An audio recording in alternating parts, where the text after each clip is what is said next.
Hey everyone, today I'm going to teach you a good recipe. It only takes about a handful of ingredients, takes about 20 minutes, give or take, depends how much bacon you're cooking. It tastes delicious, you absolutely love it. It is a bacon, potato, and corn chowder. So let's go ahead and get to it.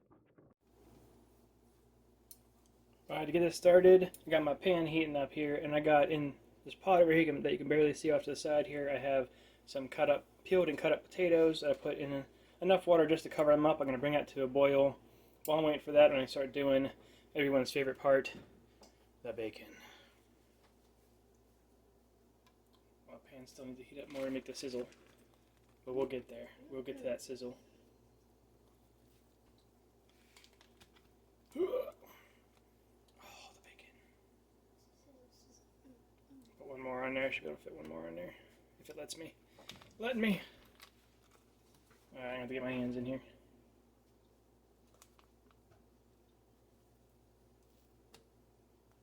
Alright. Oops. Gravity. Alright, let this cook up here when I thought the pan was hot. Apparently it's not. I'm gonna let this cook up. I'll cook up most of this bacon while I'm waiting for the potatoes to boil up, and whenever one of those finishes up here, I'll show you the next step. Now that I got the potato water boiling, as you see in the corner there, I'm going to go ahead and reduce the heat down to about medium-low. I'm going to let that cook the potatoes for about 10 to 15 minutes. They get nice and soft and scrumptious. After that, I'm going to drain out most of the water and leave probably about a cup of water in there to help add to the chowder.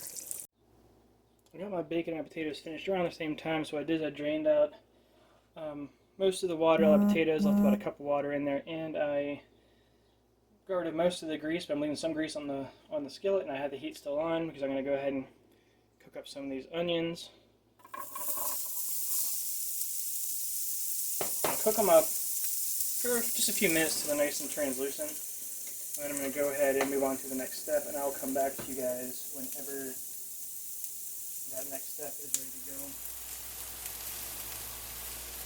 Alright, you see my onions are nice and cooked up. They have a nice little char on them too from doing that bacon grease. I'm going to go ahead and move that out of the way and bring the potatoes over here. Let's see, just so the camera can see it pretty good. Oof, the anything pot. I'm going to adjust this camera just a little bit here, just get a better look at this. There we go. It's dancing. Now all we're going to do is see, I still have some of that water in there. Go ahead and start moving on to the next step, where I will add 1 can of cream corn. That sounds fantastic, huh? Go ahead and add in 1 can of evaporated milk. Creaminess. Then mix it together well with the potato water that was already in there. Mix it up a little bit before I continue on here. Of course, you gotta put in some good old salt and pepper. Duh.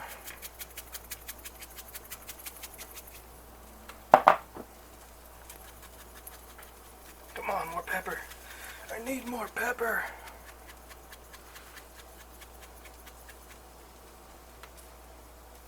I'll probably add more to each bowl as it goes. I won't sit here and shake that forever. Mix that in. And go ahead and add in the onions you just cooked up. If you don't like a lot of onions, you can do less onions. I know I just like onions and everything. Add that up real quick. Mix that in. And lastly here, I'm going to go ahead and I got some of my bacon. And I chopped it up already. You can just tear it up and drop it in the bowl if you want. Mix that in. Once again, if you don't like a lot of bacon in there, then you must be alien or something. No, I'm sure. If you don't like a lot of bacon in there, just add less. If you don't want bacon in there at all, you don't have to. It just adds a nice flavor to it for all those bacon lovers out there. And that's all there is to it on there.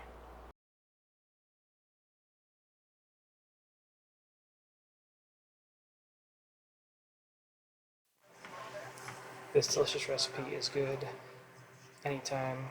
I like eating it. It's like 80 degrees outside, but still eating it today anyway. It tastes so good, looks so good. Everyone will love it. Potatoes are nice and soft. The bacon tastes great inside, and of course, you got to put some bacon on top. I hope you enjoyed this. I also enjoy adding paprika to everything, so that's what I did here too. Just to get a little extra color, a little extra flavor. And there you have it. Told you, nice and simple. Took only a few ingredients. Most of them slapped there at the end. If you're not doing bacon with it for whatever reason, you can just go. You can go straight to the other part. Just do the potatoes and then throw everything in there. But the bacon definitely adds the flavor to it. But I know some people don't like bacon or they don't eat meat. Whatever is their choice, go for it. If you have done something like this before and you had added different stuff to it, go ahead and put that down in the comments what you added to it. If you like this recipe, let me know. If you didn't like it, let me know. Give me a thumbs up or thumbs down on the video to let me know if you liked it or not. If there's something you'd like to see me cook, put that in the comments down below. While you're down there, go ahead and hit the subscribe button, the thumbs up or thumbs down, and the bell doohickey so you know when I post more videos. I try to post regularly, at least once a week, with different recipes or food-related videos. So I hope to see you guys around.